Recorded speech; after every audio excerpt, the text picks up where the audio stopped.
Hello everyone, welcome back to my channel, welcome back to another video, and it is that time of year again. One of my favourite times of the year, Big June Gaming Week, or Summer Game Fest, or Key 3, or whatever you want to call it. It is that point in the year when all of the games companies and the game showcases all start putting out their trailers and there's big events, and I really enjoy watching them. Now this year I have to say it has been a bit more of a stripped back year than it was last year. There has been far less showcases this year, and honestly I for one appreciate it because I made a point last year of saying I was going to watch every single showcase, and I did that because I do genuinely enjoy the video game showcases. I really enjoy this whole period of events, but I have to say I did underestimate just quite how much there was last year. It was overwhelming, overstimulating, brain melting, and just it took up so much time. Last year there was a lot of kind of individual companies doing their own showcases. There was Capcom showcase, Annapurna did a showcase, RGG that make the Yakuza games, they had an event. Grasshopper Direct, that was one of them. And then on top of all of that, of course, there was the 4-hour long Final Fantasy 16 launch event, which I watched all of in over the course of some 3 or 4 days because it was so long and it took so much time. And basically over the course of that week last year, all I did was watch gaming showcases and go to work. I didn't do anything else for the entire week. And by the end of it, I just felt absolutely exhausted. It had been information overload, and I was so desperate to do anything else, to just play a video game instead of watching clips of video games, draw a picture, just do anything, watch a TV show with a story, just do anything that wasn't watching gaming showcases. So it's a lot easier this year because they've got a lot less showcases, which is better for me, and I'm having a lot more fun with it. I'm enjoying it a lot more because it's not taking up quite as much of my time, and I can kind of take nice long gaps between watching them instead of just back-to-back gaming showcases until I cannot think straight anymore. So I've been having a really good time of it this year, and with that said, we might as well just get into my thoughts.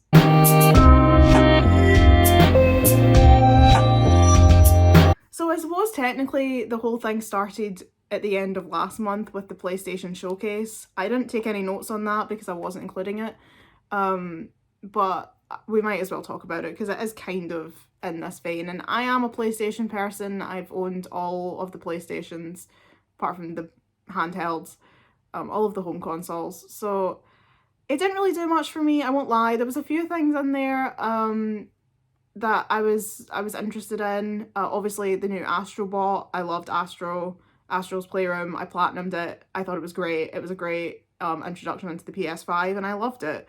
Really fun, very much me, that kind of Crash Bandicoot style of platformer. Really works for me, so I'm excited for Astrobot.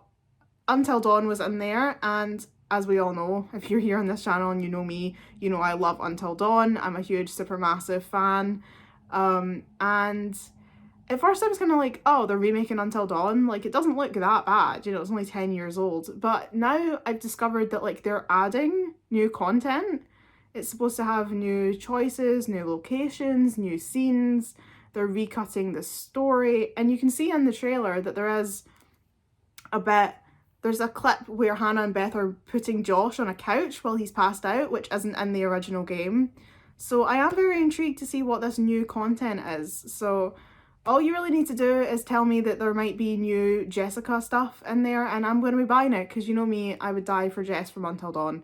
So I'm going to be there with bells on, unfortunately, because that's just who I am. I'm a little Until Dawn stan, and I will turn up for it over and over again. There was also the I Love Nikki game. Is that what they call? Love Nikki? Love Nikki? The kind of console version of the phone game. I've never played it, but it looked interesting, so I'm gonna keep my eye on that one. But other than that, really not a lot. I thought that opening trailer for Concord was a real misstep in terms of marketing, because it kind of made it feel as if it was going to be like an action narrative game, and then it turned out it was like a PvP shooter multiplayer game, and everyone in the chat went from being hype to being so unhappy. So I don't think that was a great choice for them marketing wise, and because that was the longest trailer and that was the longest thing that they got, because it had a trailer, like a cinematic trailer, and then like devs talking about the gameplay, so it took up the longest part of the showcase, and it was the first thing out the gate. Really sort of soured everybody right off the bat, and then no one really kind of perked back up for the rest of it. So it was kind of a very negative vibe for the rest of the showcase. I don't think they planned that very well. But of course, as we know, these big gaming conglomerates, Sony, Microsoft, tend to be a bit out of touch with what people actually want. So presumably they thought putting that in first was a great idea, and it didn't really pan out for them. But other than that, I don't really remember anything else from that showcase, and I didn't take notes, so I'm working completely off memory here. There was like a Marvel game, there was some other kind of online games. I think there was some kind of like medieval RPG or something, but nothing really that particularly stood out to me personally, other than Astro and Until Dawn, really. So, moving on now to the official start of Big June Gaming Week.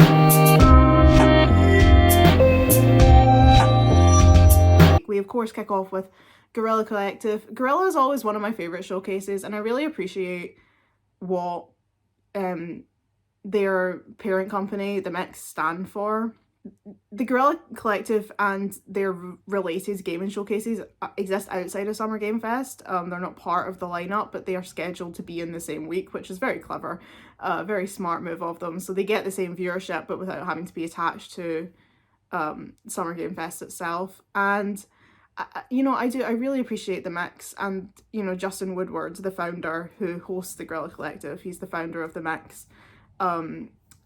Their desire to uplift marginalized creators, marginalized devs, people whose voices don't always get heard, and they try and make sure that some of the games that maybe wouldn't get attention otherwise, that they get shown off and that they get pushed to the front, so that it's not, dominated by the usual suspects, and that other teams that are trying really hard to get their games noticed are also getting uplifted. And of course they have like the charity stuff that they do with like Black Voices in Gaming, and the funding for creators of color to try and help them get their games over the line, get them out there completed and out to fans. And with Justin's also his charity that he co-founded, which is their partner charity for Guerrilla Collective, which is Experience Studios.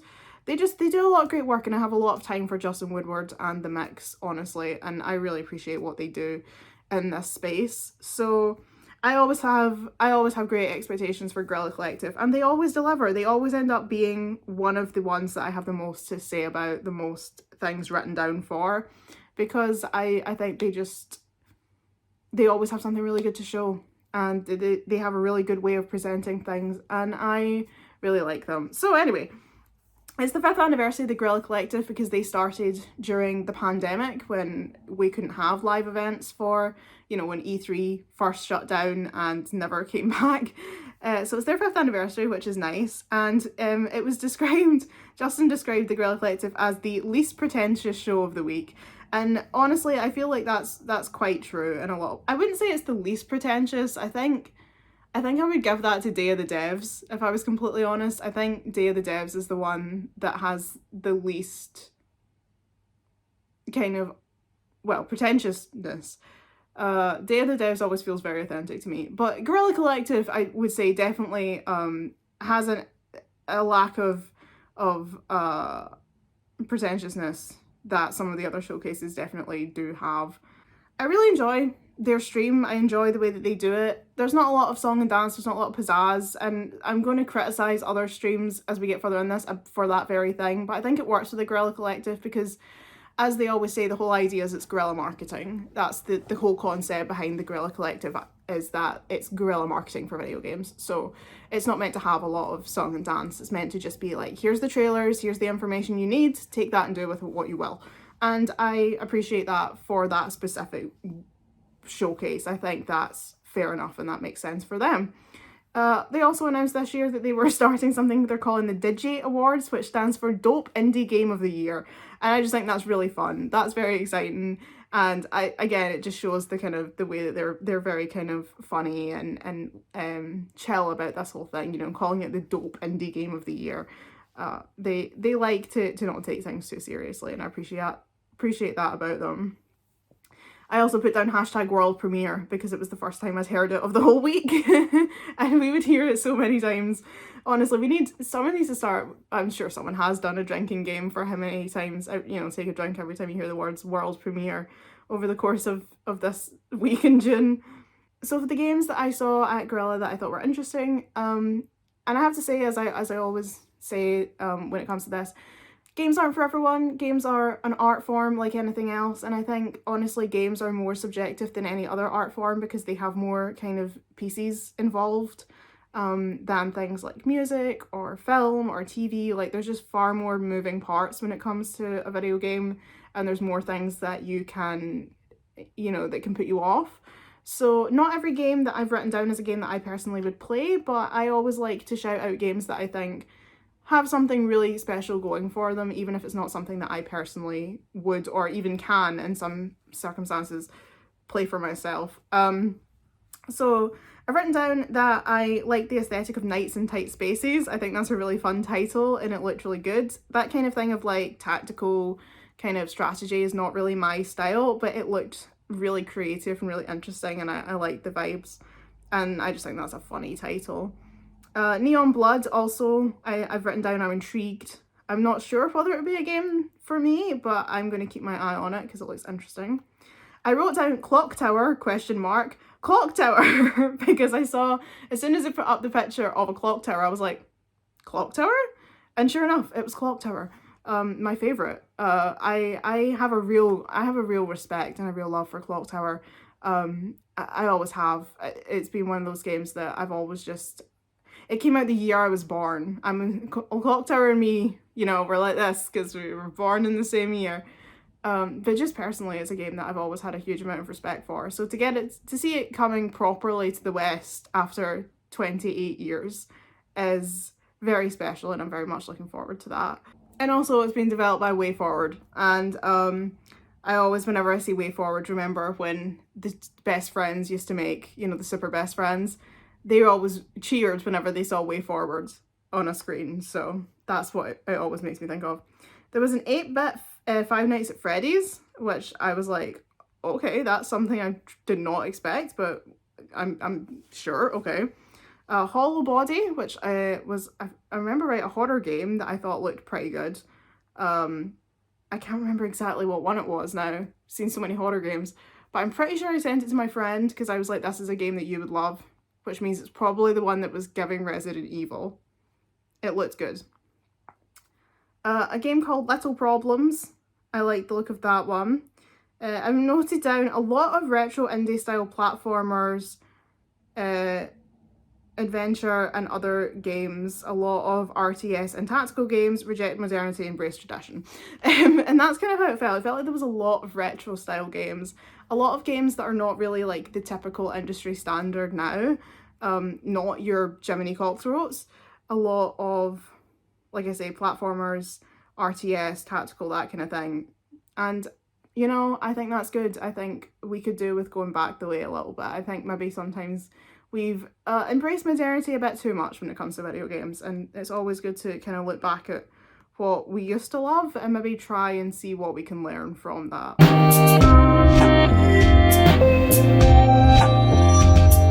After Gorilla Collective, we had the Accessibility Showcase. I have a huge amount of love for the Accessibility Showcase. I think it's really good. I'm glad it exists.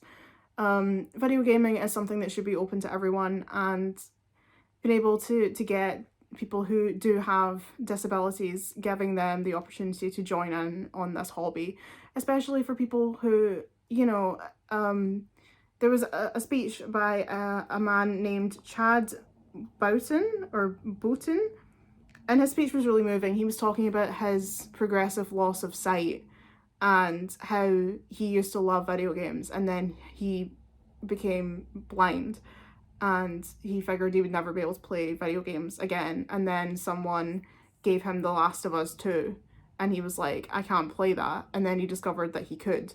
And he said as well, you know, he lost his sight between the release of The Last of Us and The Last of Us 2, so he loved the first game and expected he wouldn't be able to play the sequel, and then discovered that due to its like extensive accessibility options, he actually could, and he managed to, you know, play and love the second game. And I think it's so true, because especially if you are someone who becomes disabled later in life and you lose the ability to enjoy the hobbies that you used to enjoy, I think that's a really upsetting experience. And I speak somewhat from my own experience of, you know, developing a disability this year that I didn't have last year, that I can completely understand how horrible that is when you find that you can't do all the things that you used to do anymore.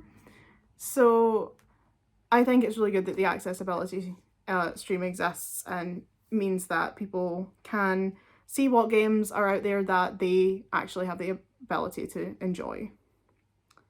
Some games that I liked from this stream, Videoverse, Trash Goblin, and The Darkest Files, which was like a detective type game. I thought it looked really good. I was also keeping an eye out because I currently am suffering with really, really bad carpal tunnel. Unfortunately, it's been going on now for 9 months, coming up on 10 months, as a result of a misdiagnosis, which meant that I wasn't getting the treatment that was supposed to be helping it. Actually wasn't helping because it was not the right kind of treatment. But we're on the path now. We're waiting to go to the hospital and get it looked at by a professional, like a consultant specifically in carpal tunnel. But it means that right now I actually can't play video games pretty much at all, because I can't, holding a controller is like, I might as well electrocute my arms. So seeing what games are out there that are accessible and don't maybe require so much like dexterity on the hands, I actually really appreciate that, because I'm very much understanding what it's like when you want to play the game and your hands can't play the game because they won't do the thing. I very much understand that. So I was there with everybody who has limited motor ability in their hands, because right now these bad boys cannot do shit.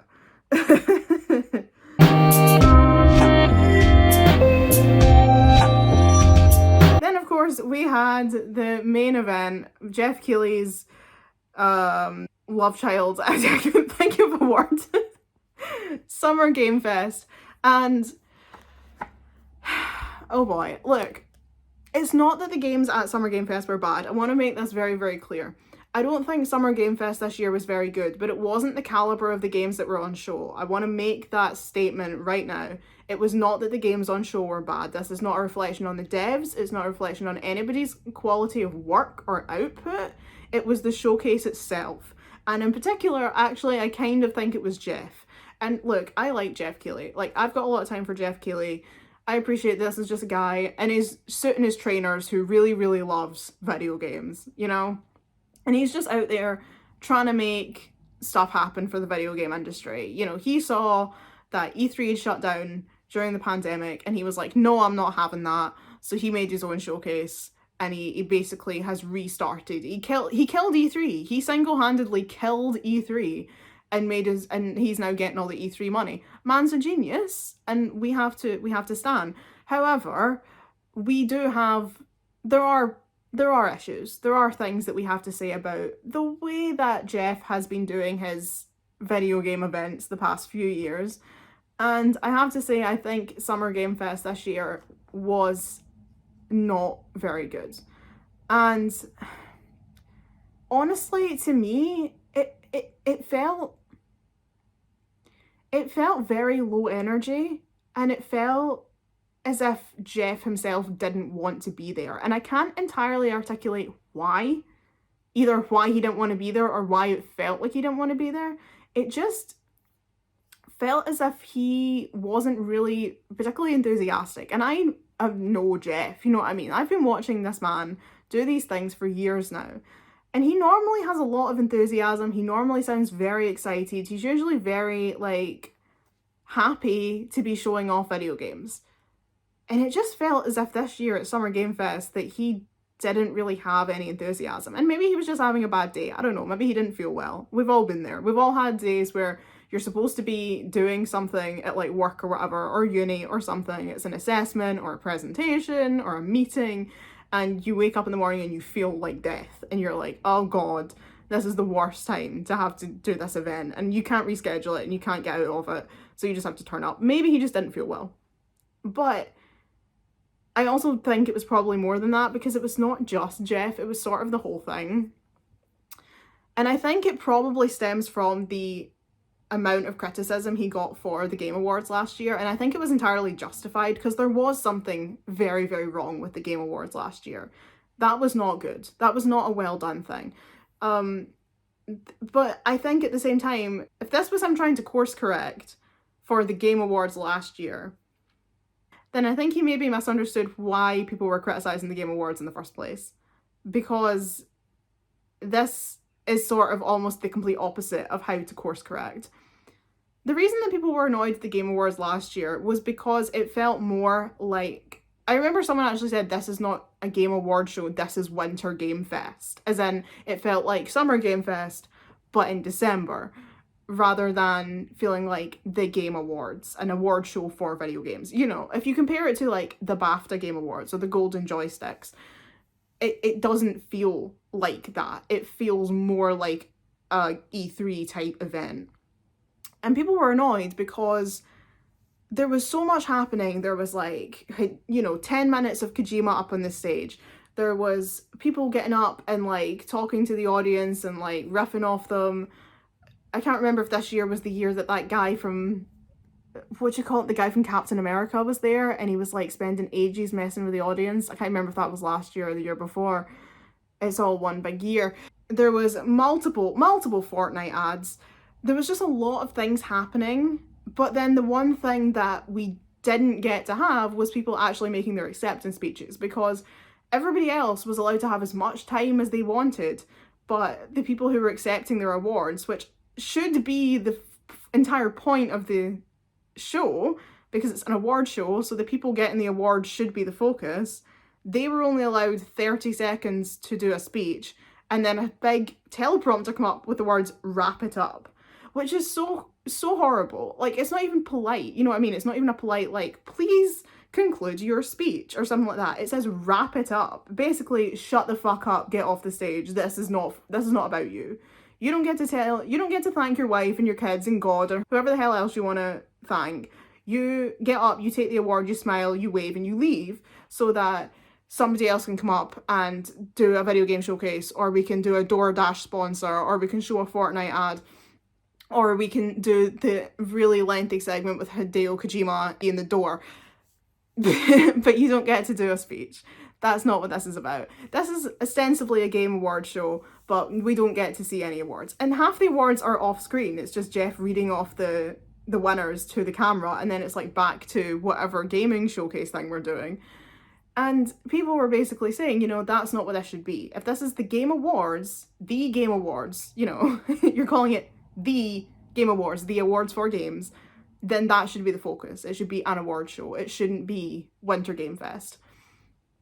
However, in trying to not do that again, Jeff seems to have forgotten that the reason that we were criticising was because we didn't want the Game Awards to be a gaming showcase. We wanted it to be an awards show. But we didn't say we wanted the gaming showcase to be boring and to not do stuff. And somehow that's how he seems to have interpreted it. So it's like, Summer Game Fest didn't have... I mean, if you think about it, the most exciting part of the Game Awards, hands down, obviously, was the performance of Herald of Darkness, was Poets of the Fall, David Harewood and Matthew Beretta on stage performing Herald of Darkness, while Ilka Villi does the entire Alan Wake routine in character on the stage, and then Sam Lake walks in from the background and they all do the dance routine together. That was one of the greatest things I've ever seen with my own two eyes. That was phenomenal. And then we get to Summer Game Fest and there's no live music performances. There's very few things happening on stage. Like the Blumhouse people got up and talked a little bit. Sam Lake was on stage for like a minute announcing the Alan Wake DLC, but there was nothing, we didn't have anything like Kojima and The Door. there was no kind of spectacle on stage. It was literally, I used to do radio in a former life. I used to do radio presenting, and there's a type of radio presenting that's like kind of referred to as that was, this is, which is when a presenter just kind of goes, and that was Britney Spears, and next up it's Adele. That was Radiohead, and this is Coldplay, and you just do that for the whole thing. And it's seen as like a really piss poor way of doing radio, because it's like, well, if you're not going to have any chat or conversation or talk to the audience or do like ask them questions, get people to phone in, like if you're not going to do anything of that, then why are you here? What are you doing that you can't achieve by listening to a Spotify playlist? Like, you have to be better than that. You have to have more than that. And it felt like this year, Jeff's approach to doing Games Fest was literally, that was, this is. That was the new trailer for Valorant, and this is Phantom Blade Zero. That's what it felt like to me. And to me, that's just not a very good way of doing Summer Game Fest. It felt very low energy, very lackluster. It didn't have any of the kind of bombastic, over-the-top kind of thing that you would expect. And even just going back, there's a guy on YouTube, I've forgotten his name, I'll put it on the screen somewhere, who does like the Game Awards in a nutshell. And I went back and watched the 2023 one because it makes me laugh. He does this whole bit where Kojima's new game is called Skibidi instead of OD. It's so funny. But I went back and watched that, and even just looking at Jeff in that like 3-minute compilation, he's so much more enthusiastic. Like, you can see how excited he is to be revealing Kojima's new game. And then you go to Summer Game Fest and he's just kind of like, I don't know, here's a game, I guess. It just felt really low energy. And I kind of got to the end of it and was like, anyway. So yeah, I think something went a bit wrong with Summer Game Fest this year. But like I say, it wasn't, because people were like, oh, but Jeff said there wasn't going to be any like big reveals. It wasn't that. It wasn't even that. It was just that it's like, there just wasn't really a lot happening, like, as a showcase. And especially if you know you're not going to be having, like, the Final Fantasy VII Rebirth moment at the end of the show, maybe get something happening on stage to make it feel as if it was, especially considering they've got a live audience. But it felt like this year, it was like, there was nothing that happened on that stage that was worth people turning up in person. There was nothing that couldn't have been in a recorded showcase. So, I don't know. I just felt like it could have been done a lot better. That's how I feel. But anyway, let's talk about the game. Oh, my first note was, wow, he actually mentioned the layoffs. I was surprised. I was surprised to hear him mention the layoffs. But yeah, let's talk about the games. Lego Horizon Zero Dawn was something that I had heard was on the horizon. That wasn't supposed to be a joke. It was something I'd heard that was coming. I wasn't quite expecting it, and I wasn't expecting Horizon but quirky and funny, because Horizon's kind of like really depressing. I saw Yahtzee talking about this, and he says that like Aloy is the main character to a fault, and that's the thing, is as much as I love Horizon, I particularly love Horizon Forbidden West, I do think that I want Aloy and all of her pals to just shut up. Like, there's so much unnecessary chatter in that game. Like, you go to some town and you're trying to find the next quest, and someone's just telling you about that time that their grandfather punched a Threshmaw in the face and they named the city after him, and I'm just like, I don't care. Just tell me where I need to go for the next quest.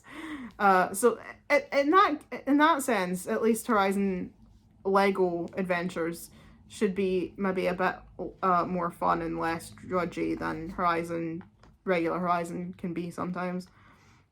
The Persona devs got up and showed off Metaphor v Fantasio, which at the time I was like, oh, a new IP, and then I remembered we saw this last year and I just forgot all about it. It was only later on the day I was like, wait, Metaphor v Fantasio, I remember talking about this like a year ago. So yeah, we did know that was coming. Yeah, I mean, I'm going to keep an eye on it. I love Persona, so we'll see how that goes.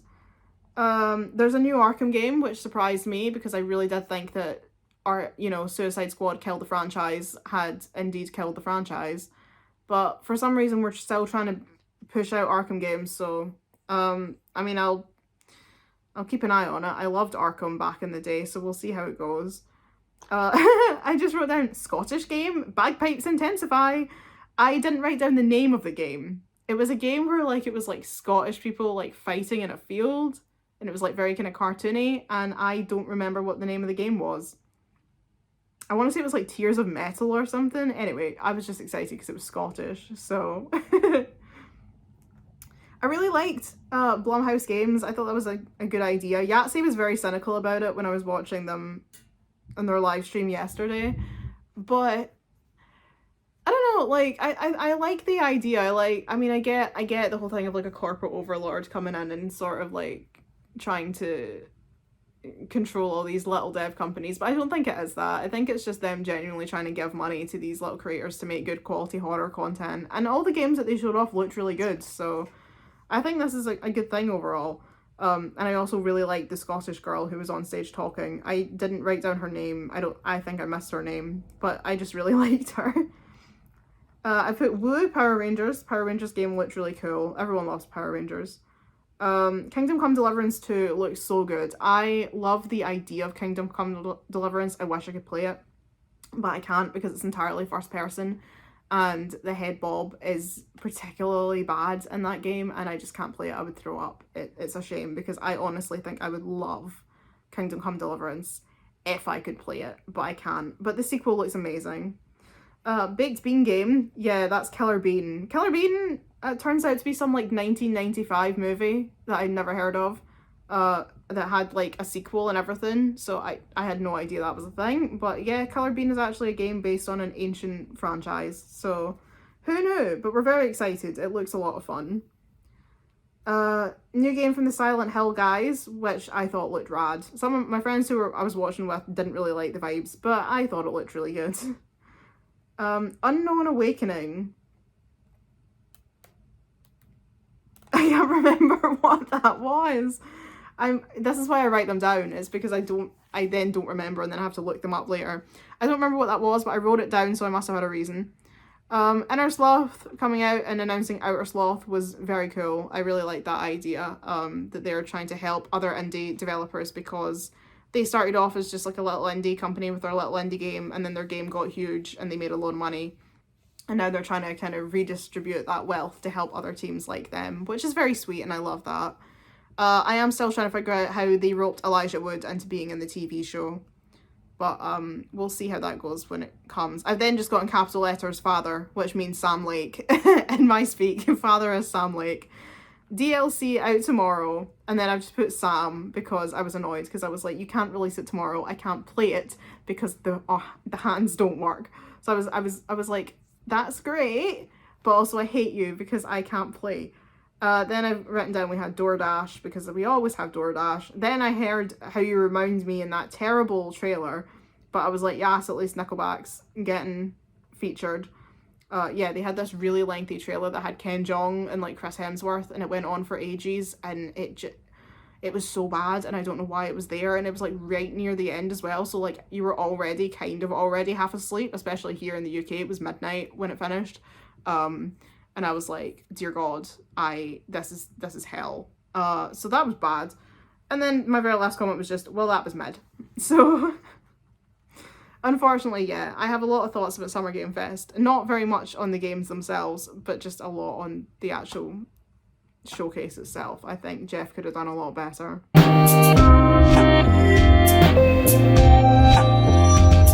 We then move on to Day of the Devs, which was the following morning on the 8th of June. Well, I imagine it was the 7th of June in the US. It was 1 o'clock in the morning here in the UK on the 8th of June. Hosted by Tim Schafer. And I really, Day of the Devs is one of my favourite of the showcases because it's so much nicer. It's just this lovely showcase where all the devs of all these games get to sit and talk about what they've been doing, and it's like about the developers. It's not about, well, obviously it's about the games, but like it's about them. It's about them talking about their passion projects and about what they've been doing and about why they do it. And I think just as an artist myself, as a creative, I always appreciate getting to hear that kind of thing. Not hearing from like Phil Spencer, but like hearing from these little devs that are working on these games in their bedroom, putting this stuff together, and they're just like creating stuff because they want to make it. They're making games because that's what they want to do, not because they're, you know, they think that they have to fit into the market or whatever, but just because they want to make these games for themselves and for people that they think will enjoy them. And I love getting to hear from them in a creative side of things. We found out Simple Times came out on the day that was airing, and Simple Times was a game that I'd liked the look of last year, so that was really cool. I wrote down Capybara games are inspired by Univision. I love it. Yeah, Capybara games at one point were talking and they said that their like aesthetic of their video game was inspired by the like light and sound of Univision, which is just crazy. I've written down a quote which was, with a focus on indie devs that are lovely, which I just thought was such a nice thing to say, because it's true. Day of the Devs is lovely, everyone on it is lovely. Other games, I had Karma, The Dark World, looked pretty cool. UFO 50 I thought sounded really interesting. That's basically this thing where they've created like 50 arcade games in this one game, but there's like a narrative, and they've like created this whole like backstory of like these different consoles, and like they all exist in like through the years. So like some of the games are made for like the older console, and some of them are for like the newer console, and there's like a through line between them, and some of the characters show up in different games, and I was like, this just sounds so interesting. And I do like arcade games. I used to have a lot of like arcade games, like plug and play arcade games when I was a kid, so I immediately put that on my Steam wish list because I think that sounds really cool. Fear of the Spotlight, Building Relationships had the funniest trailer I've seen yet. It was the developer basically saying like, I don't know why I made this game. This is the silliest game you're ever going to see. It's insane. It's stupid. Buy my game. And I was like, okay, okay, I'm sold. A Little to the Left got a new DLC. I love A Little to the Left. A game called Hello Again. And then I put notes about how I just love the fact that Day of the Devs is an event. Their live events are free for both attendees and for developers, so there's no barrier for entry for a developer to get there and show off their game. Because it's a charity, they are now a registered non-profit organisation, and the developers can just put themselves forward and get their games shown off to everyone without having to pay exorbitant fees to do so, which is really difficult for the smaller indie companies that don't have that much to start with. So I love that. I love Day of the Devs.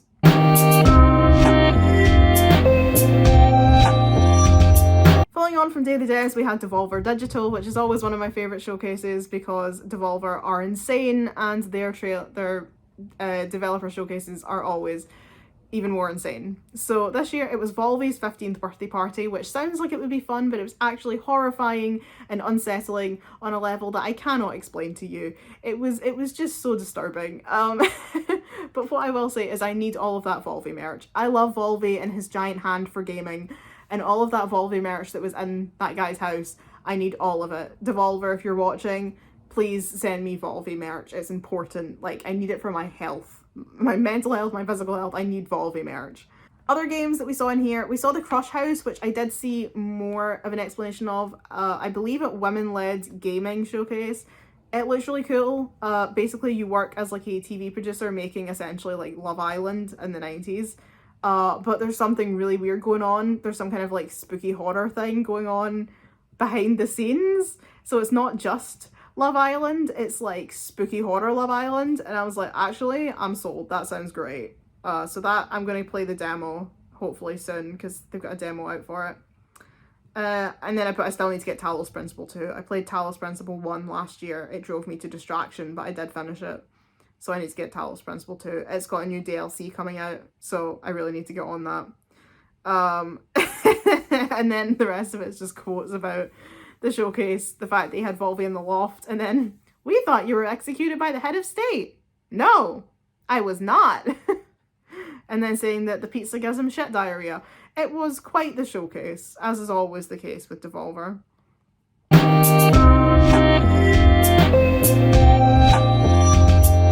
Then later on the 8th of June, we had the Future of Play showcase, which was hosted once again by Milios, the VTuber.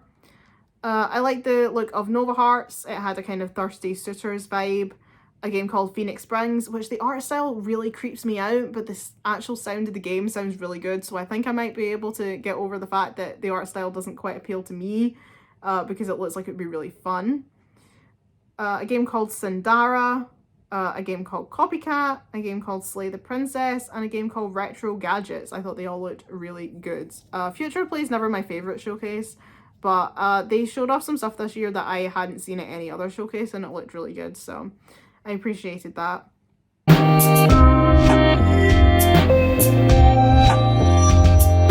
Wholesome Games, of course, later on that evening, following on from Future of Play. I love Wholesome Games. That's one of my favourite streams of the year, every year, because it's so good. All the games are cute and fun and sweet.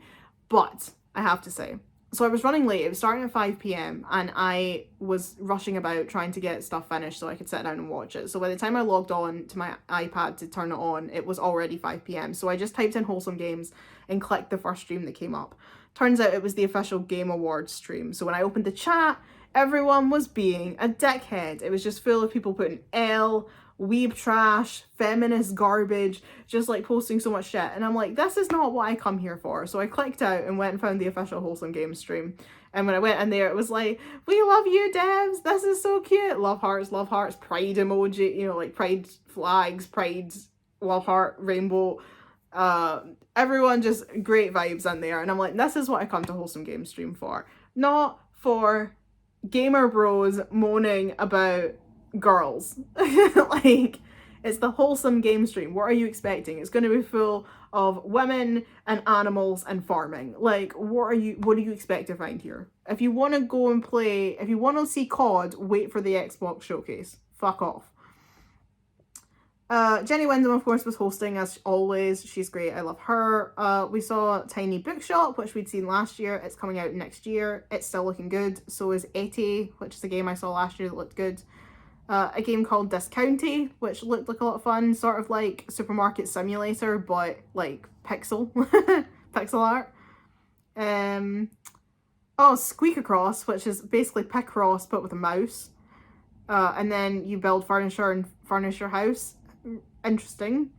Then I've just put down Iona, or I can never remember if it's pronounced Iona or Iona, the lady who has the YouTube channel where she talks about cozy games on the Switch. I love her. I watch her videos all the time. So that was, as soon as I heard her voice, I was like, oh my god. Kimeru, the Frog Sanctuary game, I played its demo and I loved it, and it's now fully out on Steam, so I need to get that sometime. Isagi Shima, which is a game about bunnies, which looks really good. Traveler's Rest, While Waiting, which looked so funny. Like, it's a game about waiting. I can't even explain it to you. You just need to go and look at the trailer, because I can't explain. You just, when you see it, you'll understand. And a game called The August Before. So I thought they all looked really good. Wholesome Games were also partnering with the Palestinian Children's Relief Fund to send money from their merch sales to help children in Palestine. So I love that. And I took a frog count, and there were 4 games with frogs this year, which is less than usual, but still more than you might expect.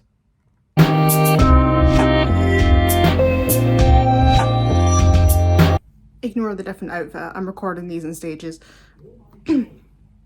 Next up, we had the Latin American Games Showcase, which is a new one. I'm pretty sure it already existed, but it was a new one for me. I'd never seen it before, so that was always that was really exciting. I love getting to see a new showcase that I haven't seen before.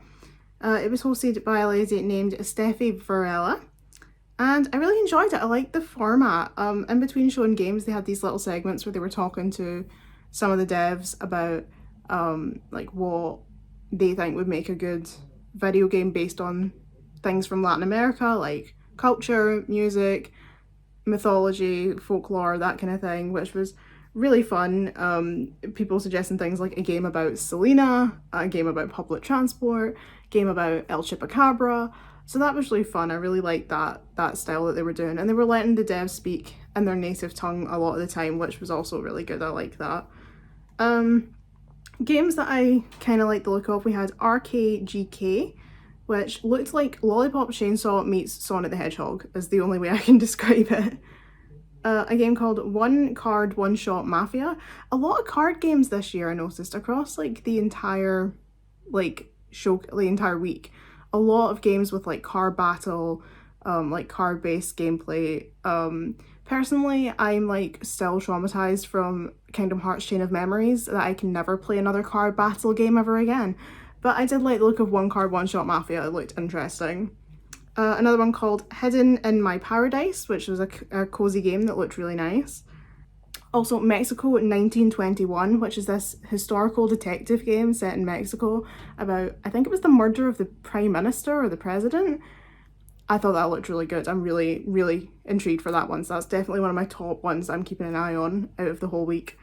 And then at the end of the showcase, they flagged games that don't have publishers yet, so that if anyone's watching that is a publisher or works for a publisher, you can reach out to the Latin American Games team and they will connect you with the game that you're interested in, and you might be able to become the publisher for that game. I think that's really good, giving the devs an opportunity to network through the showcase as well.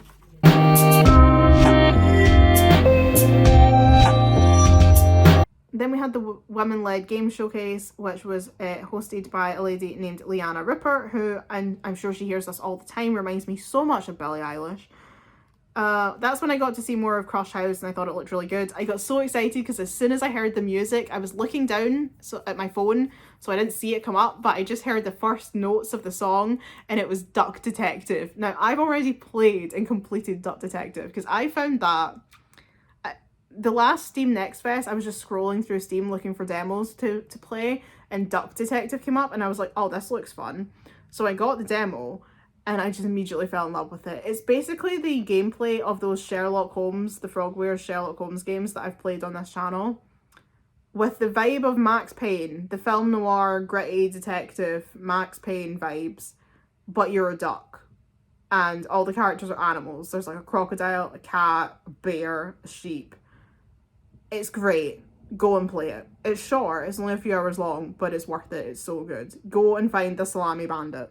So I was so excited to see that and to find out it was a women-led game, because I didn't know that. I loved it. I loved to see Duck Detective up on the big screen like that.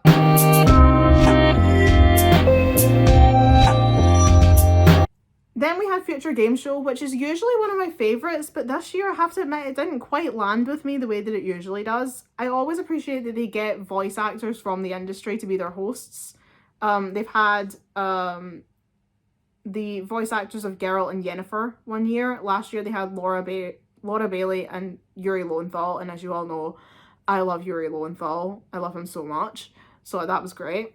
And this year they had Britt Baron, who plays Tifa in Final Fantasy VII, and Roger Cott that plays Arthur Morgan in Red Dead Redemption 2.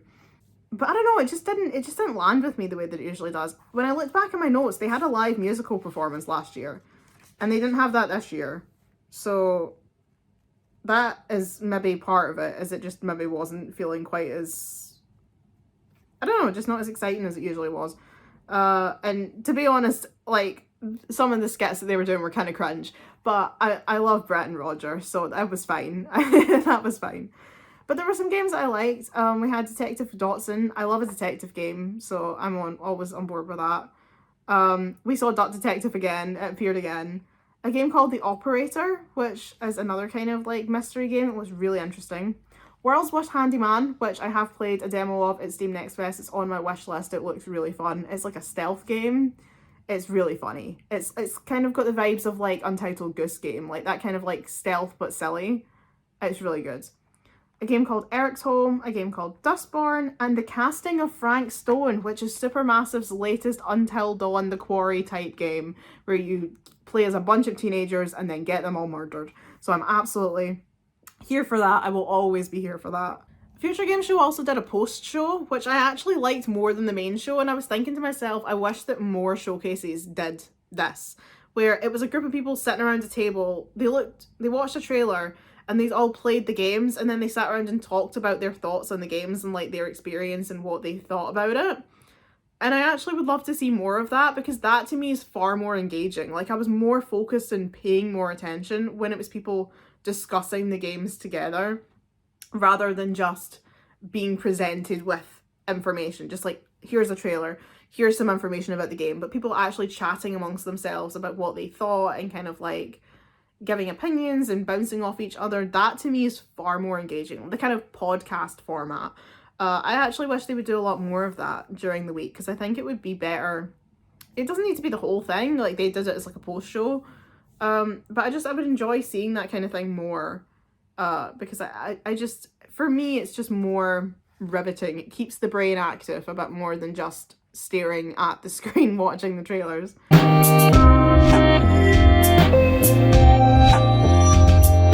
Moving on to the 9th of June, we of course had the Xbox Showcase, which is sort of the other, I would say, as much as Summer Game Fest thinks it's the main event of the week, Xbox is always the one that blows it out of the park. It's always the most memorable showcase.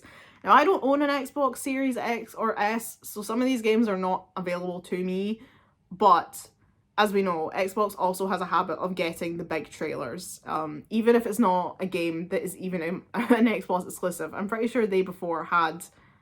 I'm pretty sure Xbox revealed Assassin's Creed in the past. Like, they just get all the good trailers. So, we started off with COD, I don't care. Then Phil Spencer came out, woohoo. And I put, at least he seems like he wants to be here, cough, Jeff. Phil Spencer had more enthusiasm than Jeff, I don't know what to tell you. Then Bethesda came up, and I was like, alright, what are you guys cooking? And it turned out to be Doom, a medieval Doom. I don't really care about Doom. It's not something that I play, but that's really cool for all the Doom fans. They also revealed their new Indiana Jones game, which is so funny to me. Right, I have to tell you. So I've never seen an Indiana Jones movie, and I'm not going to be playing the game because it's first person. So that's where we are in that. However, I recognized Troy Baker's voice as soon as he spoke, because of course I did. It's everyone knows Troy Baker in this industry. And I just thought to myself, that's so funny, because like Troy Baker and Nolan North became best friends when Troy was cast in the 4th Uncharted game. They became best friends. They started a YouTube channel together called Retro Rewind or Retro Replay. Retro Replay, I think, where they played old video games together. And they were like best friends, and they did everything together. They did all this marketing together. They went to Comic-Cons together. I met them both together at Comic-Con. And they did like a retro replay thing live on stage, and they were like running around the room together. Like, they were quite obviously besties. They really enjoyed each other's company. And then one day, out of the blue, they had this massive fallout. Troy quit retro replay effective immediately, and the two of them just never spoke again. Like, they just, I don't know what happened. No one knows what happened. They just instantly went from being best friends to just not talking anymore, and they went their separate ways. They've since mended fences. They are friends again now, although they're still not, I don't think, as close as they used to be, but they are back to being friends. But I just thought to myself, Troy Baker being cast as Indiana Jones, the character that Nathan Drake is like heavily inspired by, is just very funny to me. Because like Nolan North is Nathan Drake, and then Troy Baker's like, oh, you're Nathan Drake? Well, guess what? I'm Indiana Jones, bitch. It just feels so intentional. That feels deliberate. And that's very funny to me. That's very funny to me. I like them both. I mean, Troy Baker did recently try and defend AI, so yeah. But I've met both these guys in person. They're both nice dudes as far as I'm concerned, but I just thought that was very funny. They also showed off 10-year anniversary of Elder Scrolls Online. Cool, whatever, give me Elder Scrolls 6. Show me Elder Scrolls 6. Until then, I don't care. Okay, I'm not going to play Elder Scrolls Online. Give me Elder Scrolls 6. We also saw the new Shattered Space DLC for Starfield, which I haven't played because I don't have an Xbox. Then, of course, we saw the Dragon Age reveal. Now, yes, I agree. I know what you're thinking, and yeah, I was there with you. It came up, and I was like, oh, yay, BioWare. Here we go. It's the Dragon Age reveal. And then I saw the character models, and I was like, oh no, it's like some kind of like Netflix thing, maybe like a video, like a web series that they're doing to like before the new game, because that's not the game graphics. That looks like Fortnite. Like, that's not what the game looks like. There's no way that's what the game goes like. This is the trailer. This is it. This is the debut of Veilguard.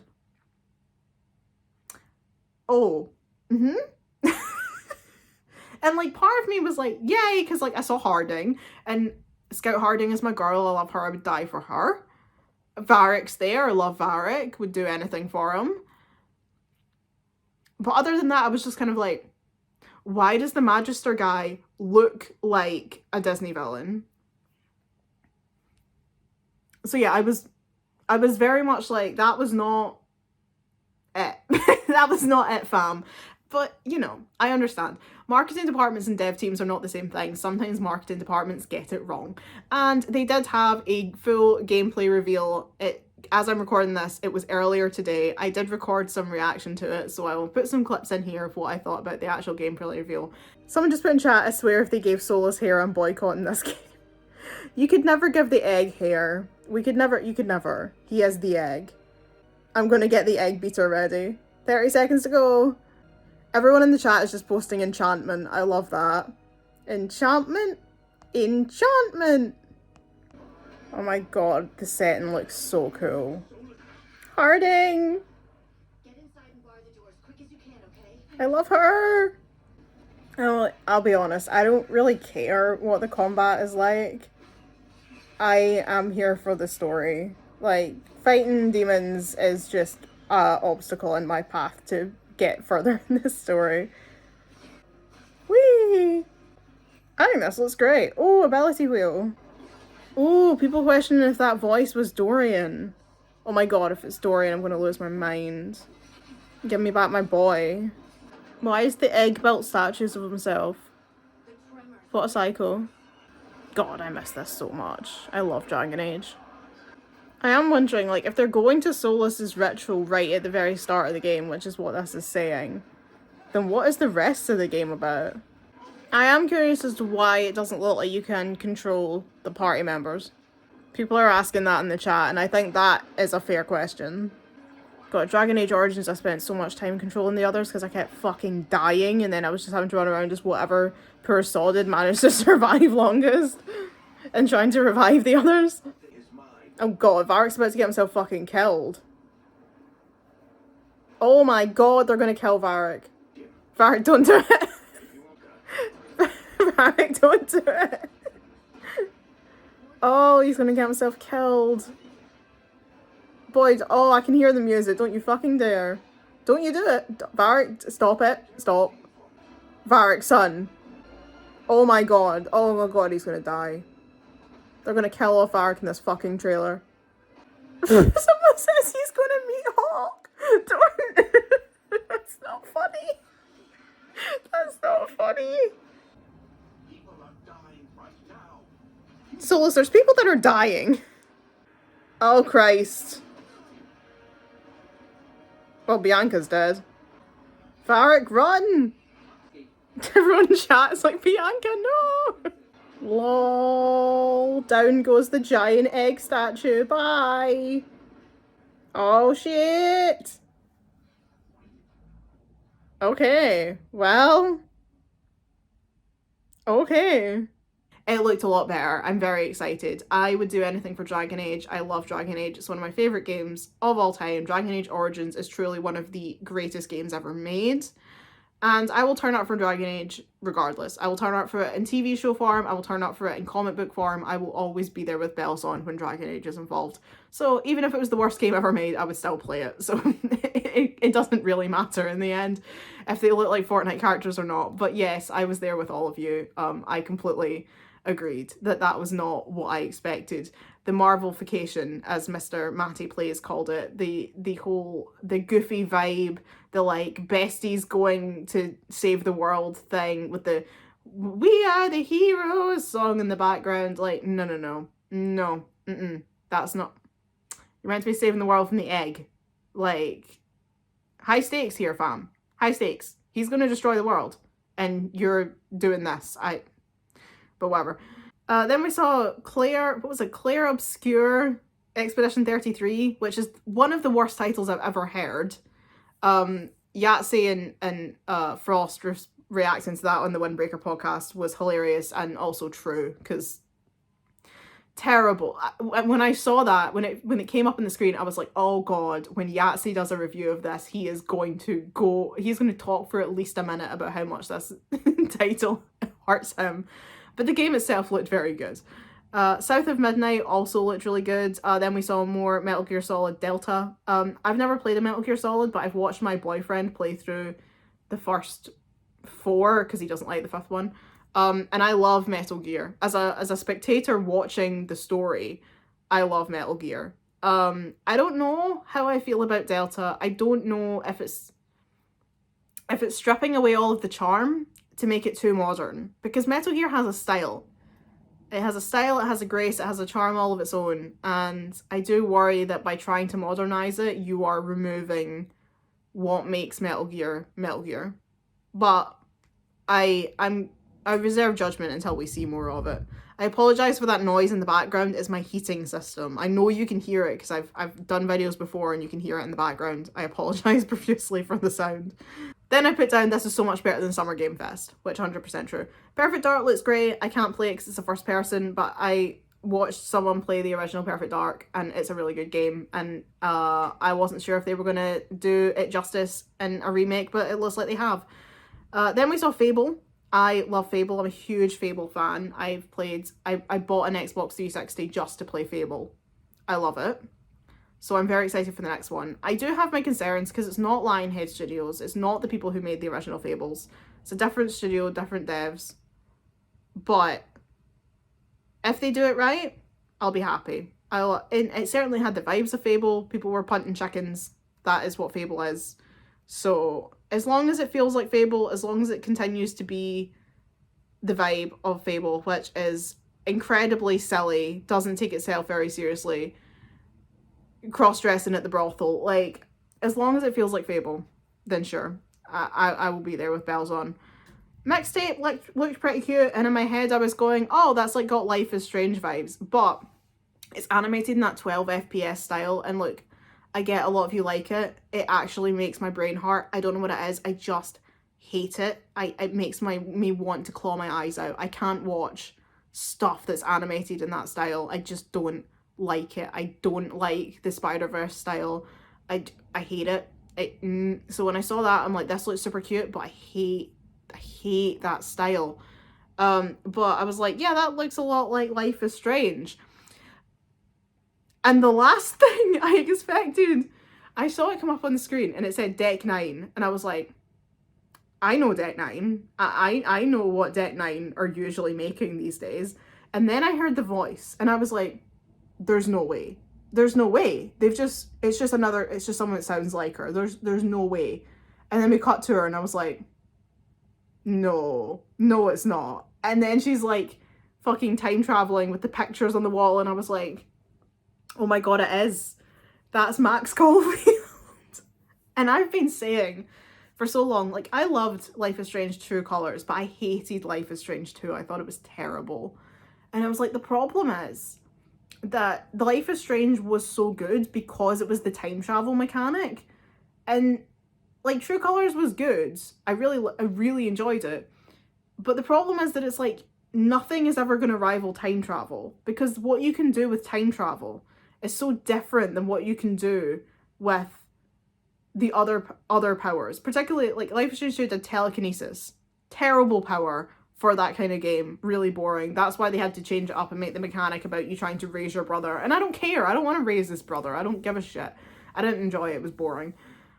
True Colors was better because it was like emotions and stuff. But again, it still doesn't have what Life is Strange 1 had, where it was time traveling. You know, Max changing the timeline, and every time she does something, it causes something else, you know? Like when she tried to save Chloe's dad, but then Chloe died.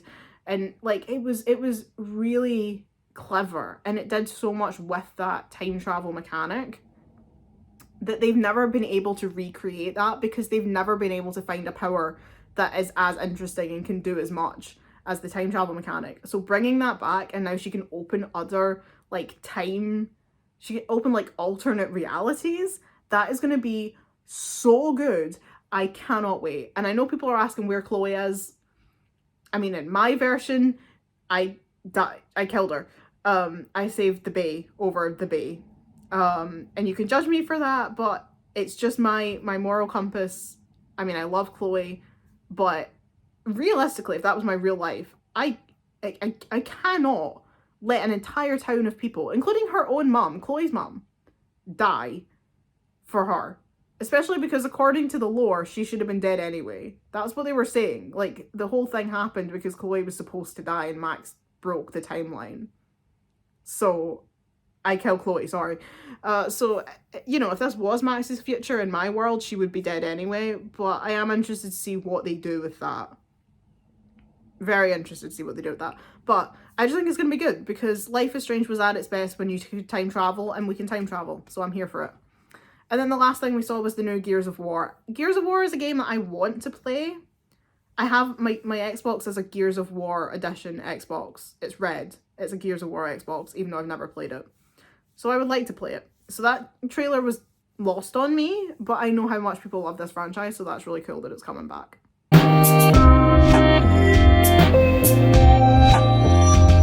We had the PC gaming show, and it was its 10-year anniversary, which was really nice.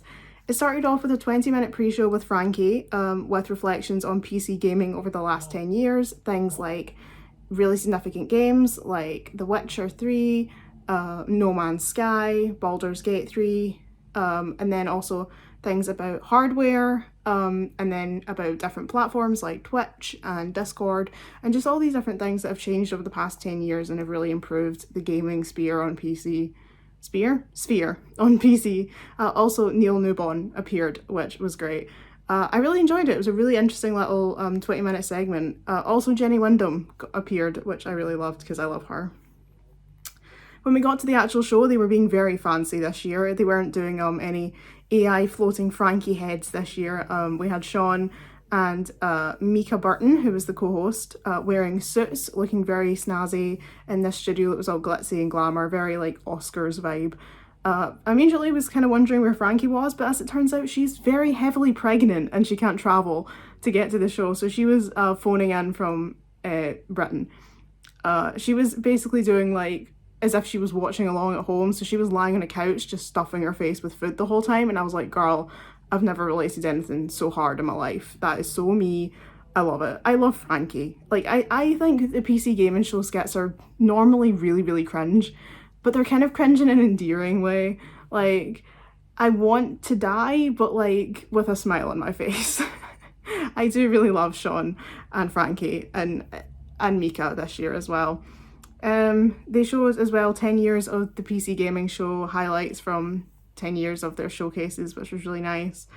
And then when it came to video games, we had Among the Wild, which I like the look of, Steel Seed, which is a game I'm sure we've seen before. It's still looking very good. Sumerian 6, which is a game that's not really for me, but I just thought it looked so cool I had to shout it out. They did an Indie IO showcase, which I thought was really cool. I really liked that they had that in there. We saw more gameplay from Crush House, which is another one of my top games that I'm keeping an eye on. Really funny, because last year my game that I was like most excited for was Thirsty Suitors, and then this year it's Crush House, so I seem to have a bit of a type about games where people are thirsty.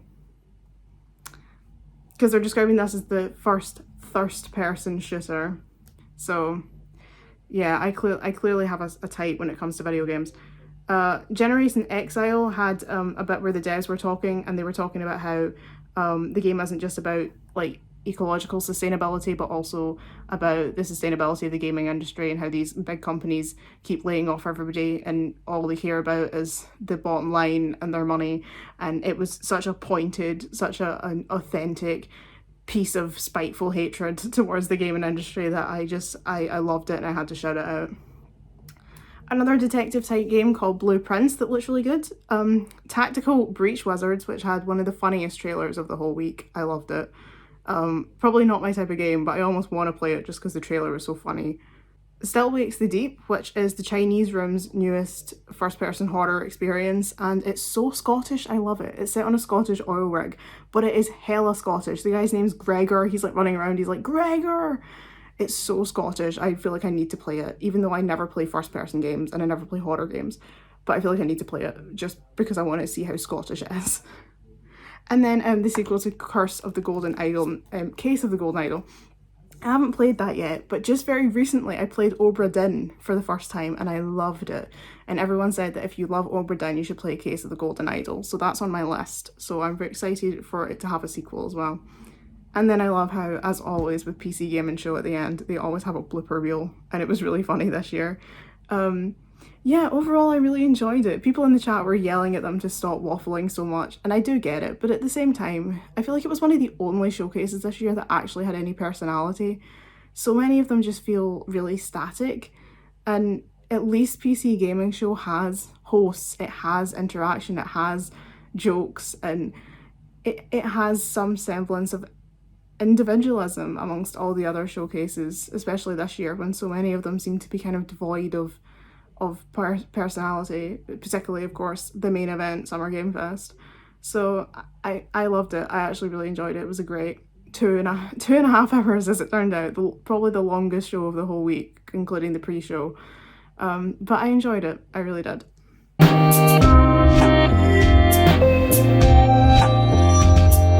Then, of course, on the 10th, we had Ubisoft Forward. Now, as we all know, me and Ubisoft are not on great terms these days. I made a whole video talking about all of the misconduct that they had. Me and Ubisoft are not besties. And I made a point a long time ago to not give them any more of my money. But they are, of course, still the people who are making Assassin's Creed. And unfortunately, despite me trying, I am never going to be able to disconnect myself from Assassin's Creed. I've tried, but it means too much to me, and it always will. And unfortunately, I'm always going to be a little Assassin's Creed bitch. So we are where we are. So I had to tune in because I needed to see what they were going to be showing off from Shadows.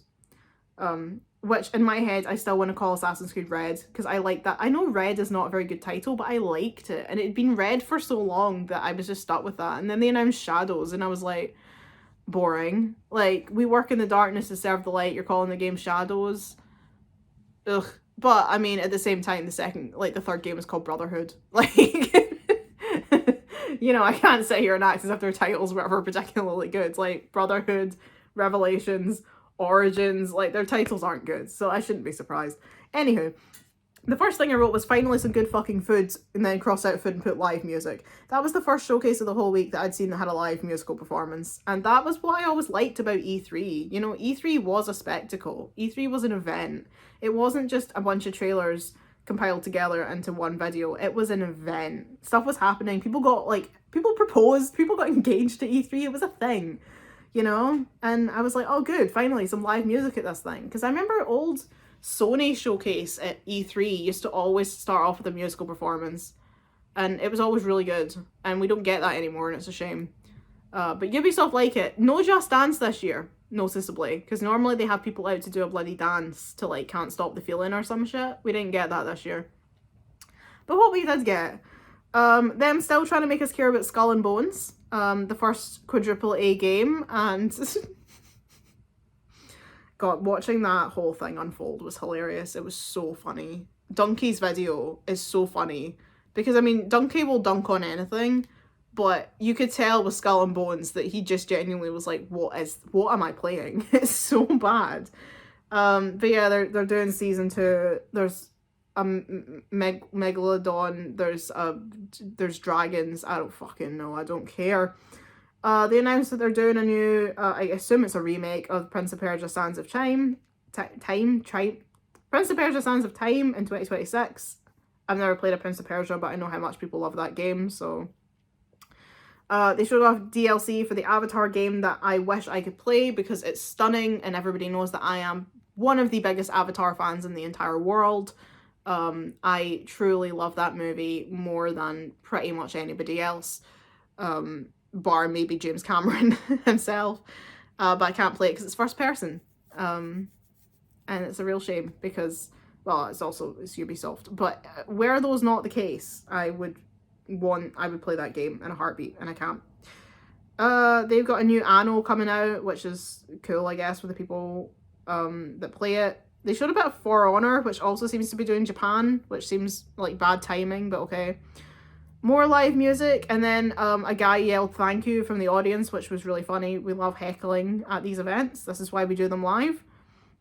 And then my notes for Shadows are, the weather system sounds good. Valhalla having seasons tied to the Shires was odd. I made this point, I'm sure, before about, like, Jorvik was like winter, and then there was like another Shire that was like all autumn, like all autumnal, like all orange, and then another one was like spring. And I was like, that's fine, but it means that as you play the game, you can't get a sense of what the passage of time is, because according to the game, it's autumn when I'm in this Shire, and it's winter when I'm in this Shire. But then if I leave and come back, it's still winter. So like, as you know, I leave there and I go and do something in another one, then it's summer. But when I go back, it's winter, and I'm like, I've got no sense of what the time scale is here. because the seasons are tied to specific parts of the map. So it's always autumn in this corner of the map. It's always winter in this part of the map. It doesn't really make sense. So having this dynamic season system that makes the world adapt in certain ways, like it's lighter at night in the summer, and it's the water, you can't swim in the water in the winter. That sounds really cool and really clever, and I like that. You can cuddle the Shiba, which, I mean, take all my money. Yasuke's combat didn't look great, but he did slice a guy's head clean off his shoulders, which was something to behold. The grapple thingy looks fun. I do like Naoi's assassination style. Like, I like, obviously she's stealth, which is more my thing, but I mean, assassinating someone through a paper door, really clever. She can turn off the lights like they did in Assassin's Creed Chronicles, which was a feature I always really liked in those games. And she has a breathing tube. When she goes into the water, she can breathe through like a snorkel, which is just such a cool little detail that doesn't really need to be there. No one probably would have questioned it if it wasn't, but it's cool. And then I laughed because one of the bosses was yelling about how he how he brought him scalding tea or something. And I'm like, not the scalding tea. And then Eve Gimo showed up at the end, and I put as Eve Firejet, sadly not.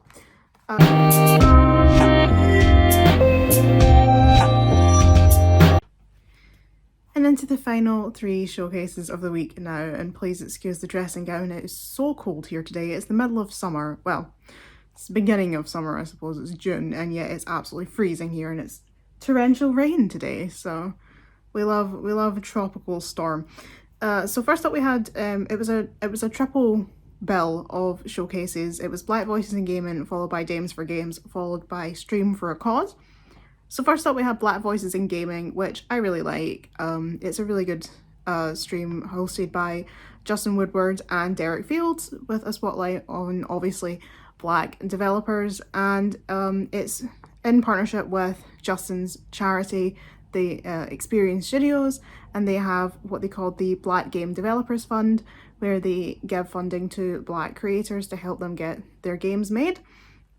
And they also are the featured charity on Humble Bundle for the month, which is very cool. I'm really happy for them that they've got that. So the way that they did it was that they had kind of montages of various games coming out from Black creators, and they had 3 featured games where they were interviewing the developers. So the first game was a Jay and Silent Bob, like kind of side-scrolling beat-em-up by the looks of it, which was something I just did not expect to see. And they were talking to the developer James Averett. Then after that they had a game called, now this is funny, because I had a bit of a mental block when it came to this. So it's called Althea Wrath of a Fairy. I'll put it on screen so you can read it. Althea Wrath of a Fairy.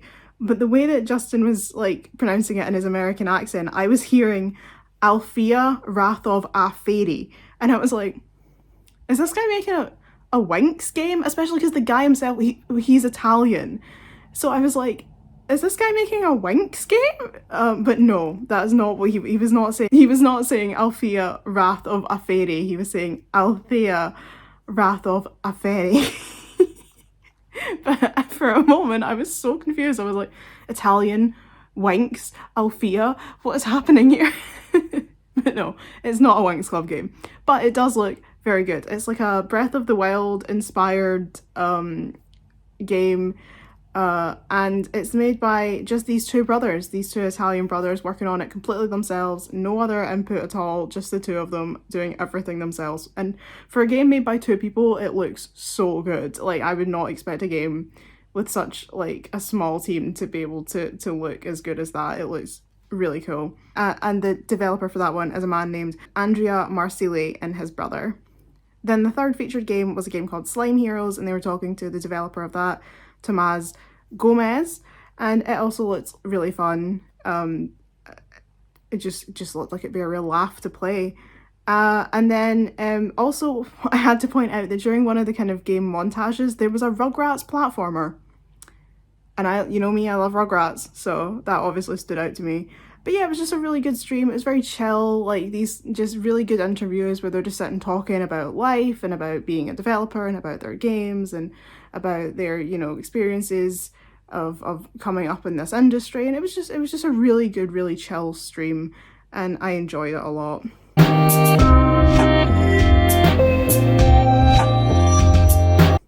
Then we had Dames for Games, and that has to be one of my favourite parts of the whole week. I mean, what can I say? I'm a woman, I'm a girl's girl. If there is women doing cool shit, I will always be there in the corner with my pom-poms cheering. I will always be in support of women doing cool things. And Dames for Games is a great platform for that, just to see women out there killing it in this industry and just being them, just being authentically themselves. And it's just really fun as a fellow woman, gamer. I really enjoy Dames for Games. I just whacked the table, I apologise. So it was hosted this year by Destiny Cleveland and also Diana Laura, and they were just so fun. And you could just tell that there was no script for this, you know, they were just talking. And in a way, I suppose it did cause a bit of like, there was times where like, because they're talking over like Zoom, there was kind of like a bit talking over each other, because obviously there's a delay, and then you start talking and the other person's still finishing their sentence. You know how that goes, you know what it's like. But it was just so fun, because it's like sometimes these things feel really stilted because people are just reading off a script and they've got these like pre-planned terrible jokes, and it all just feels very like fake and kind of awkward, whereas theirs was just them sitting chatting and having a laugh and being themselves, and they're obviously really good friends, so they're just kind of like, you know, having a laugh about things like in their own lives and just having a really good time. And I thought watching it was just far more engaging, because it was like, it's not like sitting watching someone read a script to you, it's just like sitting being part of this group of people having a fun time, just being pals and everyone just sitting having fun, and I really enjoyed it. So we saw a game called Measy No, which is very A Little to the Left coded. It looks, if you enjoyed A Little to the Left, I'm sure you would enjoy that one. A game called Manita's Kitchen, which is a game where you play as dinosaurs making pizza in a restaurant. What more do I need to say? They had this really lengthy interview with Sam Bayart, who is the voice of Kartak from Baldur's Gate 3. Now, I haven't got to play Baldur's Gate 3 yet. I absolutely will, but with the whole carpal tunnel thing, I haven't been able to play a game in quite a while, especially a game that comes on the PS5, because the PlayStation 5 controller is the original cause of the carpal tunnel. That's what started this problem. So I can't go near the PlayStation 5 at the moment because it's too painful to even hold the controller. So it's one of those games that is definitely on my list, but I haven't got to it yet. But I will. I absolutely will. And they just seemed really fun. They seemed like such a cool person, and they were saying, you know, talking about their experience and the fact that like they're, you know, mixed race, and that meant that when they were trying to get jobs, that they were always told that they never looked quite the right way for any particular role. So then they kind of went into like doing voice work, because in voice work it's less important what you look like and more important about what talent you can bring to the role. And it was just really fun getting to hear them talk, and they just had really great thoughts, and it was obvious that the two hosts absolutely adored them and the character, so that was really fun, and I'm sure I will love their character when I finally get a chance to play Baldur's Gate 3. Then we saw a game called Alchemic Beasts, which is made by this family where it's like the parents and the children all working on the game together, like little children, like not adult children, like children, and like the daughter's like doing like design work, and the kids are drawing pixel art, and the other kids are doing voice work, and I was just like, that's so cool, and I just had this big smile on my face hearing them talk, because I was like, that is just so sweet. I love that family making a game together, and it looks good. Like, oh, I loved it. I loved that. But yeah, I just really enjoyed this stream, and I had to agree with what Desiree said, because at one point they were talking to, I've forgotten her surname, Verta, I'll put it on the screen. They were talking to Verta, and they were talking about like having a showcase like Dames for Games and Black Voices in Gaming and what these things are supposed to be for. And Desiree said, you know, you might ask why we have streams like this. Why is it not just normal? Why are we singling out these groups instead of it just being normal? And she's like, because it's not yet. It's not considered normal yet. And she said, the reason is because we are still hiding people who shouldn't be hidden, because people are not getting their flowers who should be getting their flowers. And I love that, because it's so true, is that you only need to look in the live chat of some of the other showcases this week to understand why we still need things like Black Voices in Gaming and Dames for Games. You know, Desiree herself, she said, you know, we shouldn't need these things, and hopefully one day we won't have to have something like Dames for Games or Black Voices in Gaming, because it won't be seen as strange to be a woman or a person of colour or an LGBT person in this industry, that it will just be normal. But unfortunately at the moment it isn't. And it's true, it's so true, because you just look and you see people ranting in the chat anytime there's a woman on the screen, anytime there's a person of colour on the screen, anytime there's any sort of kind of queer representation. It's like woke trash, garbage, DEI, sweet baby ink detected. And it's like, this is why we have these things, because there's still a huge backlash against people who are people of colour, LGBT women in this industry. Not from, generally speaking, I don't think so much now from the industry itself, but from the people that are doing the purchasing, unfortunately, are not really quite catching up with society in general. So I'm glad that we still have these things, but I agree with her, you know, hopefully one day we won't need something like Dames for Games, Black Voices in Gaming, because they will be able to just be in with everyone else, and that won't cause an issue the way that it does at the moment. But yeah, we shouldn't hide people who shouldn't be hidden. We should be uplifting and amplifying their voices whenever we can, and I love that.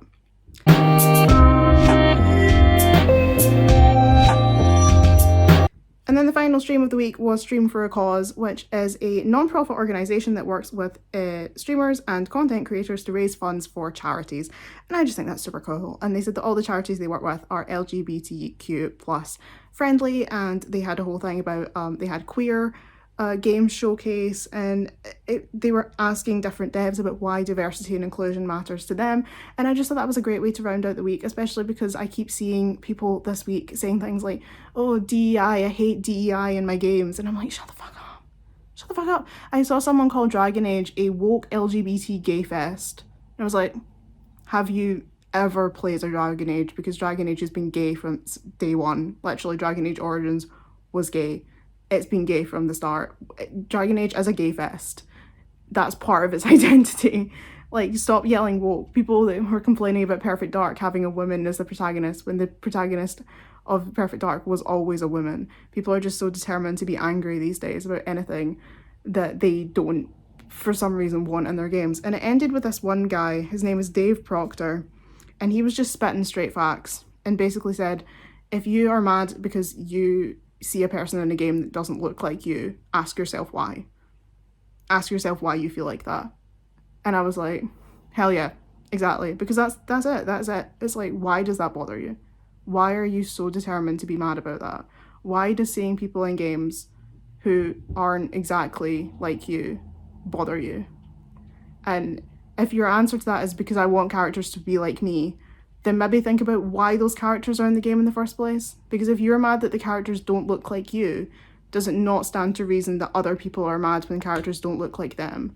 And maybe when you've got hundreds of other games where the characters do look like you, maybe we can let people have the characters that look like them and are like them and identify in the same way that they do for once in their life. And maybe go play something else if you're so determined not to. And I kind of hope that maybe if we just keep making games really full of diversity and inclusion, as these people seem to get so mad about that phrase, maybe we'll eventually push all of those really shitty people out of the industry altogether, and it'll be left as just a big space for good people, and they will all go and do something else.